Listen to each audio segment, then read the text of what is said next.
Okay. अच्छा, आज हम फायरबेस के बारे में थोड़ी सी डिस्कशन करेंगे कि फायरबेस में हम मतलब क्या क्या चीज़ें हमें वो प्रोवाइड करता है और हम क्या क्या चीज़ें कर सकते हैं। अम, इसमें जो मैंने अभी तक एक्सपीरियंस किया है ना, मतलब जिन चीज़ों पे मैंने काम किया और या जो चीज़ें मैंने की हुई हैं, एक तो मतलब हम ऑथेंटिकेशंस करेंगे। ठीक है। दूसरा हम फायर फायर स्टोर डेटाबेस करेंगे। तीसरा हम फंक्शंस के बारे में डिस्कस करेंगे। थोड़ी बहुत चीज़ें जो है ना मैं आप लोगों को बताऊंगा, वो भी हम करेंगे आप लोगों को, ताकि थोड़ा सा पता चले कि बेसिकली फंक्शंस क्या होते हैं। ठीक है। अम, ये तीन चीज़ें हो गई है। एक हमारे पास रियल टाइम डेटाबेस, फोर चीज़ें हो गई, और फिफ्थ हमारे पास स्टोरेज। ठीक है। ये फाइव चीज़ें हमारे पास बिल्ड से रिलेटेड, और रन में हमारे पास क्या है, क्रिशलेटिक्स हम देख लेंगे, सिक्स, मैसेजिंग सेवन, बस ये दो चीज़ें हैं। एपी टेस्टिंग भी अच्छी चीज़ है, एडमोब भी अच्छी चीज़ है। एडमोब तो हम सिर्फ लिंक कर सकते हैं, उसका रेवेन्यू जो है ना वो चीज़ें हम यहाँ पे चेक कर सकते हैं। ऐप डिस्ट्रीब्यूशंस और ये डायनामिक लिंक्स भी हमारे पास अम, ये होते हैं ना कि अगर आप लोग चलो उसको हम फिर बाद में मतलब डिस्कस करते हैं, जो चीज़ें भी हमारे पास यहाँ पे आती हैं। तो सबसे पहले हम आते फायरबेस स्टोरेज पे। तो मैं एक काम कर लेता हूँ कि यहाँ पे, सॉरी, फायरबेस पे हम आते हैं,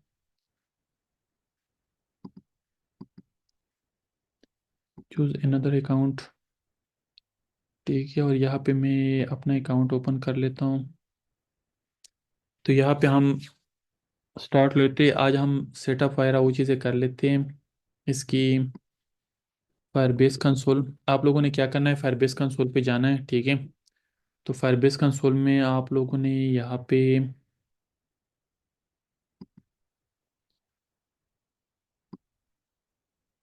ठीक है, अब यहाँ पे हम क्या करेंगे कि यहाँ पे हमारे पास इस तरह का इंटरफेस होगा। इनिशियली अगर आप लोगों ने कोई प्रोजेक्ट क्रिएट नहीं किया तो आप लोगों के पास सिर्फ ये बटन शो होंगे। अगर आप लोगों ने प्रोजेक्ट क्रिएट किया हुआ है तो आप लोगों के पास इस तरह के बटन शो होंगे। ठीक है। तो अभी हम एक नया प्रोजेक्ट क्रिएट कर लेते हैं, उसको हम नाम देते हैं उड़ान 37। ठीक है। ये हम नहीं डाल सकते, तो हमने कोई भी नाम दे दिया, कोई भी नाम आप लोग दे सकते हैं। इसमें हम ये सारी चीज़ें इनेबल वगैरह वो सारी चीज़ें इसी तरह ही हम जोड़ देते हैं। इसको हम क्लोज भी कर सकते हैं, इनेबल भी कर सकते हैं। तो वो ये कहते हैं कि आप प्रोजेक्ट के लिए ये चीज़ें इनेबल करना चाहते हैं कि नहीं। तो मैं इनेबल करना चाहता हूँ। बाकी यहाँ पे आपके पास डिफ़ॉल्ट अकाउंट फॉर फायरबेस आप लोगों ने ये सेलेक्ट करना है, तो आप लोगों के पास एक फायरबेस नया प्रोजेक्ट बन जाएगा हम।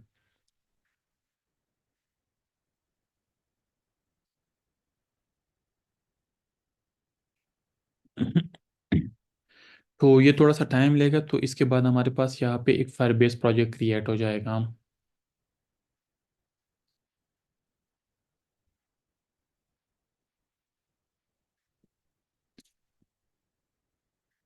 ये फायरबेस प्रोजेक्ट क्रिएट हो गया। अब ये फायरबेस प्रोजेक्ट हमारे पास ओपन हो गया।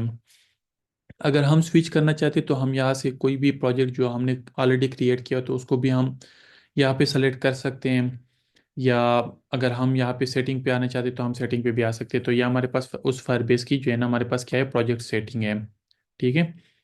तो प्रोजेक्ट सेटिंग में हमारे पास ये इस तरह की चीज़ें होगी। लेकिन अगर हम यहाँ पे वैसी, फॉर एग्जांपल हमने ये वाला ओपन किया हुआ है, उड़ान 37 हम ओपन करते हैं, तो इनिशियली हमारे पास डैशबोर्ड इस तरह, मतलब, अब यहाँ पे हम मतलब iOS एप्लीकेशन ऐड करना चाहते तो हम ये वाला फ्लो, एंड्रॉयड एप्लीकेशन यूज़ करना ऐड करना चाहते तो हम ये वाला फ्लो, और वेब एप्लीकेशन हम ऐड करना चाहते तो इसके लिए हम ये वाला फ्लो, मतलब ये वाला बटन जो है ना हम प्रेस करेंगे। बाकी यूनिटी के लिए हम ये वाला, और ये फ्लटर के लिए हम, ठीक है। अब फ्लटर में जो है ना हम जब करेंगे ना तो वो हम CLI की बेस पे हम कर सकते हैं। ठीक है। लेकिन CLI की बेस पे अभी तक फ़िलहाल मैंने काम नहीं किया हुआ है, तो मेरी कोशिश है कि मैं उसको करके जो है ना वो कर लूँ, क्योंकि काफ़ी लोग मुझे सब मतलब सजेस्ट करते हैं कि CLI बहुत ज़्यादा ईजी है। लेकिन अगर आप लोगों ने ये फ्लो सीख लिया तो आप लोगों के लिए CLI काफ़ी ज़्यादा इजी होगा। लेकिन अगर आप लोगों ने CLI सीख लिया तो ये फ्लो आप लोगों के लिए काफ़ी ज़्यादा मुश्किल होगा। ठीक है। तो अभी फ़िलहाल हम CLI की तरफ नहीं जाते। CLI ये होता है ना कि आप लोगों का फायरबेस जितना भी इंटीग्रेशन, जितना भी काम है ना, वो सारा का सारा खुद ही कर लेता है, मतलब डिपेंडेंसीज वगैरह खुद ही कर लेते हैं हम। क्लियर है? आ, यहाँ पे मेरे पास प्रोजेक्ट नेम है। ठीक है, ये प्रोजेक्ट नेम है। प्रोजेक्ट नेम भी बहुत ज़्यादा इंपॉर्टेंट होता है। जब फंक्शंस हम यूज़ करते हैं, अपलोड करते हैं और जो चीज़ें भी करते हैं, कभी कभार कनेक्शन नहीं बनते तो हम प्रोजेक्ट का नेम पास कर लेते हैं। ये प्रोजेक्ट की आईडी है, ठीक है, और ये प्रोजेक्ट नंबर है। ये दो चीज़ें हम मतलब अपने कोड में यूज़ करेंगे। ठीक है। ये वेब एपीआई की है, और यहाँ पे हम मतलब प्रोडक्शन या टेस्टिंग दोनों में हम चीज़ें रख सकते हैं। ठीक है। तो अभी इनिशियली हम यहाँ पे क्या कर लेते हैं, यहाँ पे हम आते हैं, पहले ऑथेंटिकेशंस पे हम आते हैं। ठीक है। हमने सब सॉरी हमने सबसे पहले क्या करना है कि हमने सबसे पहले यहाँ पे आईएएस के लिए हमने एप्लीकेशन मतलब क्रिएट करनी है। तो हम सबसे पहले क्या करेंगे कि यहाँ पे हमारे पास एक हम एक काम कर लेते, क्रिएट न्यू प्रोजेक्ट। ठीक है। हम यहाँ पे क्रिएट कर लेते हैं और इसको हम कोई भी नाम देते हैं। तो हम यहाँ पे फॉर एग्जांपल उड़ान डॉट फायरबेस डॉट एप्लीकेशन। ठीक है, हम कोई भी मतलब पैकेज नेम दे देते हैं। इसको मैंने यहाँ पे ये कर लिया, और यहाँ पे मेरे पास ये पैकेज नेम जो है ना, अब ये पैकेज नेम आप लोगों को यहाँ पे रिक्वायर्ड होगा। ठीक है। तो ये पैकेज नेम मैंने उसको दे दिया, और यहाँ पे हम उड़ान फायरबेस ऐप। ठीक है। बाकी यहाँ पे मैंने जावा अपने लिए सेलेक्ट कर दिया, लेकिन आप लोग कोटलेन जावा जो भी आप लोगों की प्रेफरेंसेस वो आप लोग कर सकते हैं, लेकिन ये आप लोगों के पास स्विफ्ट होना चाहिए। बाकी ये सारे पॉइंट्स भी आप लोगों के पास चेक होने चाहिए, इसमें कोई इशू नहीं है। वो एक दो दो तीन तीन फाइल के फोल्डर्स होते हैं। लेकिन कल को अगर आप लोग Linux make operating system web या उसकी एप्लीकेशन भी बनाना चाहते हैं, तो आप लोगों के पास उसमें ऑलरेडी चीज़ें होगी। तो और तो हम कोई चेंज नहीं करते, हमने सिर्फ ये कर लिया, यहाँ पे मैंने जावा अपने लिए सेलेक्ट कर दिया, और यहाँ पे मैंने प्रोजेक्ट नेम। तो ये प्रोजेक्ट की लोकेशन है हमारे पास। क्रिएट कर लिया, लेकिन क्रिएट से पहले मैं ये प्रोजेक्ट जो है ना वो कॉपी कर लेता हूँ। मैंने कॉपी कर लिया, और यहाँ पे मैंने वो कर लिया।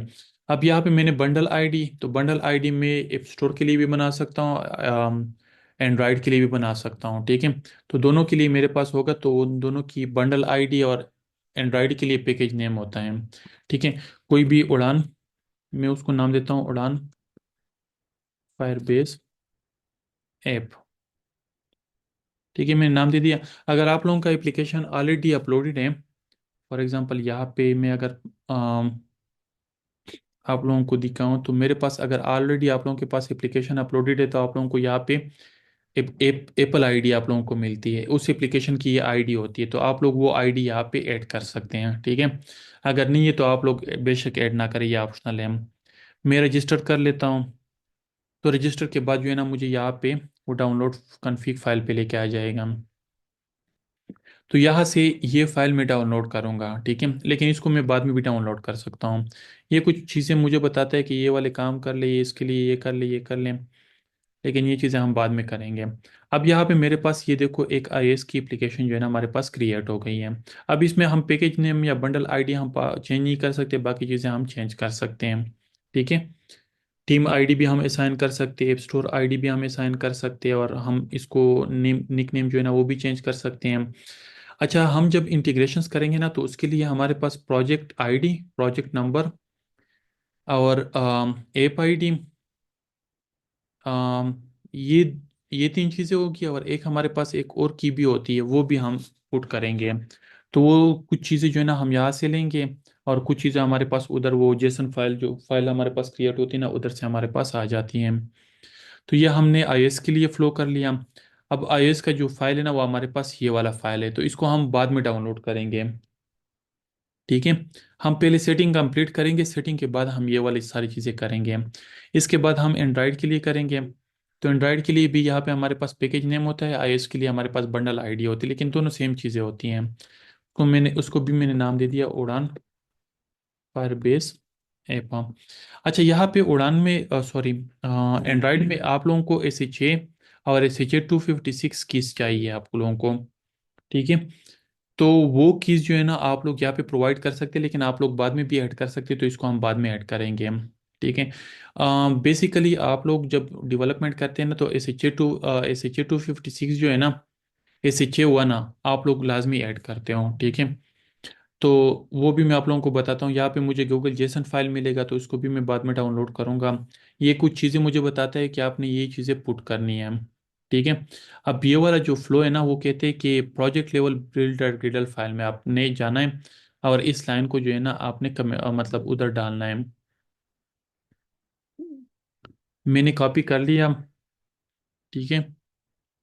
आ, ये मैंने यहाँ पे कॉपी कर लिया। लेकिन आप लोगों को मैं जस्ट बताता चलूँ कि हमारे पास यहाँ पे एंड्रॉइड स्टूडियो तो आप लोगों को नज़र आ रही है ना, ठीक है। अच्छा, यहाँ पे मैं एंड्रॉइड में आ गया, तो पहले हम क्या कर लेते कि प्रोजेक्ट लेवल बिल्ड फाइल हमारे पास ये होता है, तो हम यहाँ पे पुट कर देते हैं। अब हम यहाँ पे पुट करेंगे, ठीक है।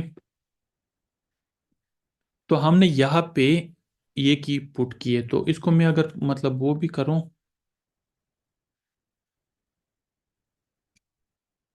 ठीक है। तो हम यहाँ पे प्लगइन्स जो है ना वो पुट करेंगे। पहले हम इस फाइल में पुट करते थे, ये वाले फाइल में, लेकिन अब हम आज अभी हमने सेटिंग में पुट किए हैं, ठीक है। इसके बाद हमने यहाँ पे क्या करना है कि हमने यहाँ पे app level build dot ग्रिडल file में जाना है। तो app level build dot ग्रिडल file की हमने ये दो डिपेंडेंसी, ये तो हमारे पास ऑलरेडी होगी, लेकिन ये वाली जो दो डिपेंडेंसी है ना, इस दो डिपेंडेंसीज को मैं कॉपी कर लेता हूँ। मैं इसको कॉपी कर लेता हूँ, ये दूसरी मेरे पास ऑलरेडी अवेलेबल होगी। तो एप लेवल हमारे पास बिल्ड डॉट ग्रिडल फाइल ये है, ये भी बिल्ड डॉट ग्रिडल फाइल है, ये भी बिल्ड डॉट ग्रिडल, ये लेकिन ये प्रोजेक्ट लेवल है और ये एप लेवल है। तो प्रोजेक्ट लेवल के साथ तो अभी मेरा कोई काम नहीं है, तो मैं यहाँ पे पुट करता हूँ। लेकिन एप लेवल पे हमारे पास जो प्रोजेक्ट है ना, या ये वाला तो मेरे पास ऑलरेडी एग्जिस्ट करते हैं, और दूसरा वाला मैं यहाँ पे पुट कर लेता हूँ, ठीक है। ये इसी तरह भी रहे या दूसरी तरह भी रहे, कोई इशू नहीं है। और यहाँ पे मैं क्या कर लेता हूँ कि यहाँ से ये वाला कोड में कॉपी करके जो है ना, एनालिटिक्स के लिए या उन चीज़ों के लिए जो है ना मैं यहाँ पे, लेकिन यहाँ पे मैं एक काम कर लेता हूँ कि डिपेंडेंसी मेरे पास है नहीं, तो मैं यहाँ पे आके जो है ना यहाँ पे डायरेक्टली डाल देता हूँ, ठीक है। यहाँ पे मैंने इस कोड को पूरा कॉपी कर लिया। अच्छा, एक चीज़ आप लोग माइंड में रखें, आप लोगों ने जो है ना एक ये वाला डॉक्यूमेंटेशन ना, फ्लटर डॉक्यूमेंटेशन, हम Firebase dot Flutter dot dev, आप लोग ये सर्च करेंगे ना, तो इसमें आप लोगों को एक डॉक्यूमेंटेशन मिल जाएगी। और यहाँ पे हम अगर डॉक्यूमेंटेशन में जाएंगे, किसी की भी डॉक्यूमेंटेशन में, तो इनिशियली स्टार्ट से जो है ना हमारे पास यहाँ पे इनिशियली गेट स्टार्टेड हम करते हैं, ठीक है। तो गेट स्टार्टेड में हमारे पास यहाँ पे हम इसी के साथ साथ सॉरी, गेट स्टार्टेड में हम आ जाते हैं। एक तो CLI है कि CLI की बेस पे आप लोगों ने किस तरह मतलब उसको जो है ना वो करना है, क्या नाम है, फायरबेस इंस्टॉलेशंस करनी है, ठीक है। लेकिन हम यहाँ पे मैनुअली में आते हैं, तो मैनुअली में हमने एंड्रॉयड पे आके जो है ना यहाँ पे आते हैं। तो हमने यहाँ पे ये बात जो है ना, ये डॉक्यूमेंटेशन थोड़ी सी पुरानी है, लेकिन जो अभी नई चेंजेस मैंने आप लोगों को बताई है ना, तो वो आप लोगों ने उसी के हिसाब से चलना है। ये वाले फाइल्स तो हमने कर लिए थे। अच्छा, यहाँ पे मुझे बताता है ना कि यहाँ पे आप मल्टीडेस्क भी यूज़ करें। If you are using target Android 21 or higher, multi-dex, then multi-dex is already enabled by default। हम अगर हम 21 या 21 से हायर वर्जन यूज़ करते हैं ना, तो हमारे पास यहाँ पे मल्टीडेक्स डालने की ज़रूरत नहीं है। अदरवाइज हम यहाँ पे मल्टीडेक्स, ये वाली लाइन और ये वाली लाइन ये हम डालेंगे। तो हम यहाँ पे आते हैं और मिनिमम SDK को हम यहाँ पे 21 कर लेते हैं।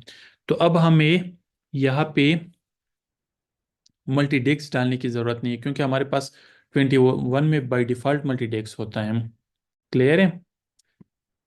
और ये इस लाइन को हम कॉपी करेंगे कि अगर हम चाहते हैं ना कि enabling use of Firebase emulator suit, हम अगर हम एमुलेटर सूट पे जो है ना उसको वो करना चाहते हैं ना, या तो हम यहाँ पे एक काम कर लेते हैं, इसको भी हमने यहाँ पे आके जो है ना यहाँ पे मैंने पुट कर लिया। क्लियर है। ये वाले वो मैंने कर दी, ये हमारे पास हो गए। अब यहाँ पे मैं आता हूँ, तो यहाँ पे जो है ना मैंने क्या करना है, उसके लिए फ़ाइल क्रिएट करना है, और वो ये वाली कुछ सेटिंग्स हैं, मतलब फ़ाइल जब हम वो करेंगे तो उधर। और यहाँ पे हमने क्या करना है कि हमने इंटरनेट मतलब NS ऐप ट्रांसपोर्ट सिक्योरिटी जो है ना, इसको हमने इनेबल करना है। तो हम यहाँ पे आएंगे। अच्छा, ये वाले स्टेप देखो, iOS वाले स्टेप भी मैं आप लोगों को बता रहा हूँ, एंड्रॉयड वाले स्टेप्स भी मैं आप लोगों को बता रहा हूँ। मेरी कोशिश होगी कि मैं वेब वाले स्टेप्स भी आप लोगों को बताऊं, ठीक है, तो एंड्रॉयड में आप लोग यहाँ पे आएंगे रनर में, इन्फो में आएंगे, तो इन्फो में बिल्कुल यहाँ से पहले जो है ना आप लोग ये वाले लाइंस डाल दें। ठीक है, ये भी मैंने डाल दिया, तो मेरे पास यहाँ पे ये इंस्टॉलेशन हो गई। अब मेक ऑपरेटिंग सिस्टम के लिए अगर आप लोगों ने इंस्टॉलेशन करनी तो आप लोग इसके लिए इस तरह की इंस्टॉलेशन करेंगे। वेब के लिए आप लोगों ने क्या करना है कि यहाँ पे आप लोगों ने फायरबेस, ये देखो ये वाली लाइन है, इस लाइन को मैंने कॉपी कर लिया और यहाँ पे मैं आ गया वेब में और इंडेक्स डॉट जेएस में आ गया। और यहाँ में मैंने क्या करना है, बॉडी के अंदर हम, अब बॉडी मेरे पास किधर है, बॉडी बॉडी बॉडी, बॉडी मेरे पास ये है, तो यहाँ पे मैंने इस लाइन को जो है ना यहाँ पे ये कर लिया। ठीक है, ये वाली सेटिंग मेरे पास हो गई है। इसके बाद मैंने क्या करना है, अच्छा ये सेटिंग भी हो गई, तो मैंने नेक्स्ट कर लिया और कंसोल टू वो कर लिया। अब मेरे पास दो एप्लीकेशंस बन गए हैं। तो अब आप लोगों ने क्या करना है कि आप लोगों ने इस फाइल को भी कॉपी करके उधर पुट करना है, लेकिन ये हम एंड में करेंगे क्योंकि इसके लिए हमें और भी कुछ चीज़ों की रिक्वायरमेंट होगी। तो हम यहाँ पे 8 फिंगरप्रिंट कर लेते हैं आज। ठीक है, तो 8 फिंगरप्रिंट में हमारे पास क्या है कि हम दो कीज़ ऐड करेंगे, एक SHA-1 और एक SHA-256। हाँ, अभी जहाँ तक मुझे याद आ रहा है SHA-1 जो है ना वो तो हमारे फायरबेस के लिए ज़रूरी है, लेकिन 256 हम जब फ़ोन नंबर ऑथेंटिकेशन करते हैं या नोटिफिकेशन करते हैं उसके लिए रिक्वायर्ड होती है ये SHA-256 हम। लेकिन मैं आप लोगों को सजेस्ट करूंगा कि आप लोग जो है ना दोनों को जो है ना आप लोग पोर्ट कर लें। ठीक है, और आप लोग ये काम कैसे करेंगे, तो इसके लिए आप लोगों ने क्या करना है, यहाँ पे आना है, एंड्रॉयड मॉड्यूल पे क्लिक करके आप लोगों ने एंड्रॉयड को अलग उसमें ओपन करना है। हमने ओपन कर दिया। यहाँ पे हमारे पास एक ग्रीडल में मैं आ गया, 1 मिनट, यहाँ पे मेरे पास बिल्ड बन रहा है। तो मेरे ख्याल में ग्रीडल में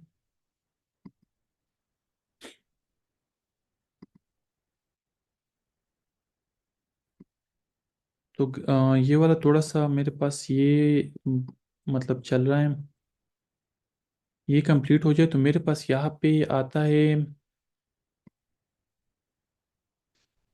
अम,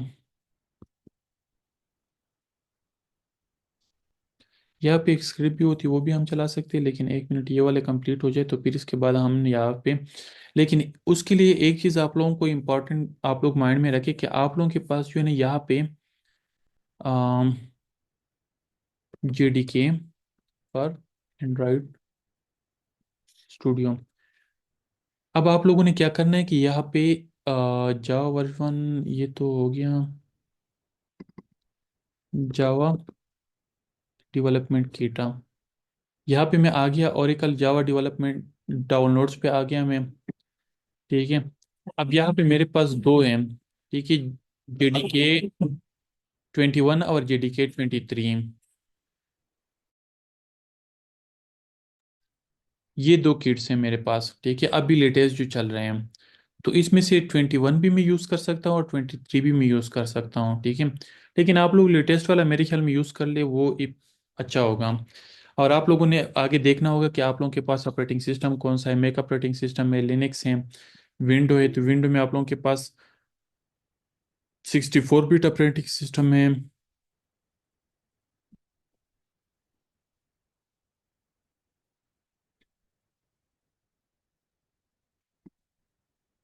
तो कौन सा ऑपरेटिंग सिस्टम है ये चीज़ आप लोगों ने देखनी होगी। तो इसके अकॉर्डिंग जो है ना आप लोगों ने उसको डाउनलोड करके यहाँ पे इंस्टॉल करना पड़ेगा आप लोगों को।